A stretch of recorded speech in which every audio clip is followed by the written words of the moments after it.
Beberapa kiai pesantren Salafiyah dan Asriyah menjajaki kerjasama dengan pemerintah Provinsi Xinjiang, Tiongkok, Kamis 19 Oktober 2023. Ketua Asfa Foundation Komjen Pol Purnawirawan Dr. Haji Safrudin memimpin delegasi Indonesia yang terdiri dari pimpinan pesantren, rektor perguruan tinggi pesantren, para guru besar, para pimpinan ormas Islam dan insan media. Delegasi Indonesia diterima secara resmi oleh pemerintah Provinsi Xinjiang dipimpin oleh Zhang Chunlin, Sekda pemerintah Xinjiang yang juga sebagai Komite Regional Otonomi Uighur, dan Abdul Rokib Tormurnias, Presiden Islamic Institute Xinjiang. Dalam pertemuan yang berlangsung sekitar 1 jam itu, kedua pihak sepakat membangun kesepahaman dan menjajaki peluang-peluang kerjasama khususnya dalam peningkatan SDM dalam bidang pertanian, sains, dan teknologi. Haji Safrudin menyatakan bahwa misi kunjungannya ini adalah untuk mendorong percepatan sumber daya manusia, khususnya di pesantren, perguruan tinggi pesantren, dan sekolah-sekolah Islam. Melaksanakan pertemuan resmi dengan pihak pemerintah Xinjiang dan tadi disampaikan data-data cukup jelas dari pemerintah Xinjiang, mulai daripada geografi, demografi, biografi, sampai dengan perkembangannya, sampai dengan peradabannya, dan sekaligus juga secara lengkap menyampaikan keluh kesah dan sebagainya.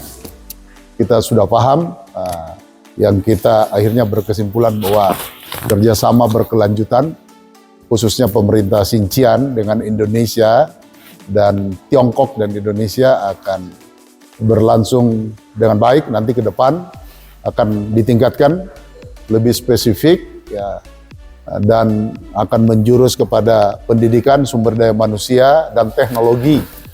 Tadi sudah ditawarkan beberapa pendidikan yang sifatnya teknologi, agriculture, kemudian geologi. Tadi ada 2 poin tadi saya tangkap, agriculture dan geologi.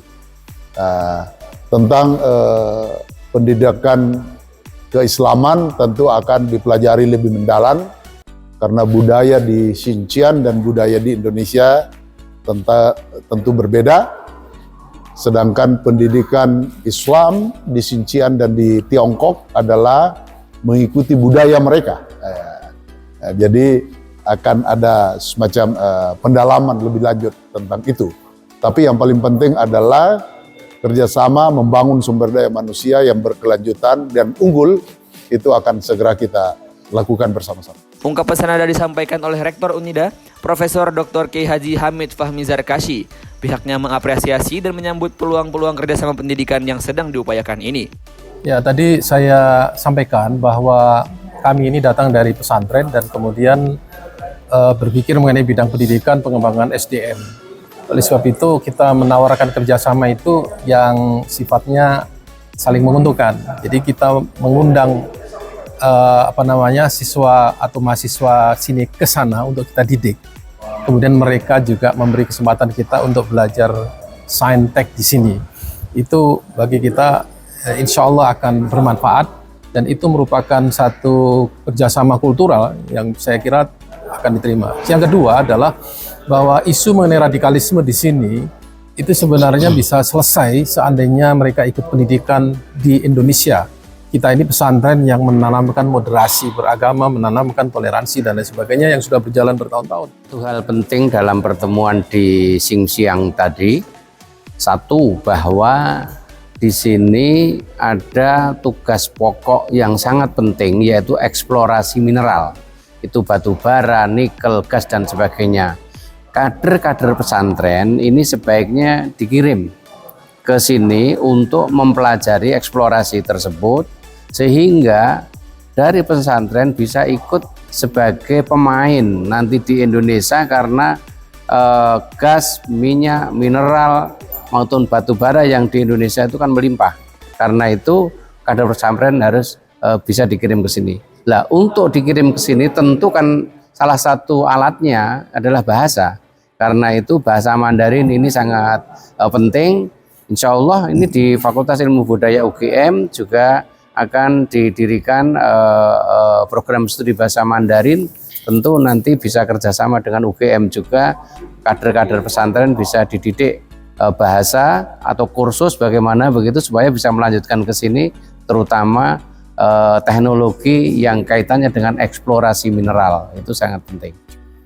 Saya kira peluang-peluang kerjasama yang ditawarkan oleh pihak Tiongkok dan pihak kita, pesantren, juga perguruan tinggi pesantren, ini penting segera ditangkap, di follow up, dan itu artinya bagi pesantren, baik Salafiyah maupun Asriyah harus menyiapkan diri, berbenah untuk mengambil peluang-peluang ini sehingga santri-santri kita bisa memanfaatkan kerjasama-kerjasama ini di masa depan, dan kita punya SDM-SDM yang unggul, kader-kader pesantren yang nanti akan ikut mengembangkan pesantren dan masyarakat secara umum.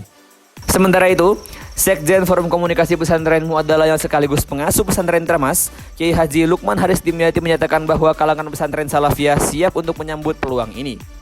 Kami atas nama Forum Pesantren Muadalah khususnya Salafiyah siap untuk bekerja sama dan mengambil peluang yang terbaik untuk hubungan pesantren Salafiyah dengan pemerintah Tiongkok. Mudah-mudahan bermanfaat karena kita punya prinsip khudh ma sofa wahdar ma qatar. Ambil yang bening, yang baik, buang yang jelek, yang budak. Bahasa Jawanya demikian. Terima kasih. Nampak dalam rombongan yang ikut, antara lain Habib Dr. Ali Hasan Bahar, Ketua Lazisnu PBNU, Irjen Pol Purnawirawan Mas Guntur Laupe, Ketua Wakaf Asfa, Irjen Pol Purnawirawan Nur Widianto, Pembina Dunia Melayu Dunia Islam, Kiai Haji Anizar Masyhadi, Wakil Ketua Lazis Asfa, Profesor Dr. Sangidu, Ketua Departemen Antar Budaya UGM, Kiai Haji Akomadin Sofa, Ketua Forum Silaturahim Kiai Muda Jawa Tengah, Kiai Haji Said Aldi Al-Idrus, Ketua BKPRMI Dewan Masjid Indonesia, Ustadz Pangeran Arsyad LC, Lazis Asfa, Buyung Wijaya dari CEO Tawaf TV, dan Ecep Suwardaniata dari TV One.